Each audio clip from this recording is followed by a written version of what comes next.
Malta rreġistrat l-inqas rata ta' inflazzjoni fost il-pajjiżi taż-żona euro matul Ġunju li għadda b'2% skont ċifri pubblikati mill-Uffiċċju tal-Istatistika tal-Unjoni Ewropea il-Eurostat.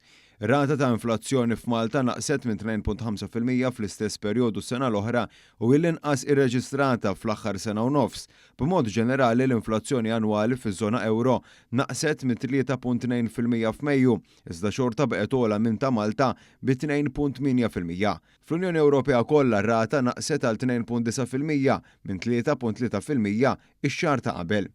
L-ola rati ta' inflazzjoni ġew reġistrati fir-Rumanija bi 2.9% jew 4 darbiet u nofs iżjed minn Malta, waqt li dik fil-Litwanja u l-Bulgarija laħqet għal 5.4% u 5.2% rispettivament. Skont il-Eurostat l-inflazzjoni naqset fi 22 mis-27 stat membru u baqgħet l-istess fi 3 u żdiedet f'żewġ pajjiżi oħra. Fiż-żona euro fost l-akbar fatturi li kontribwew għall-inflazzjoni kien hemm l-enerġija u s-servizzi relatati minħabba il-piżijiet esaġerati għall-elettriku u l-fuels li nġarrew mill-familji u n-negozji kollha bil-maqlub ta' pajjiżna.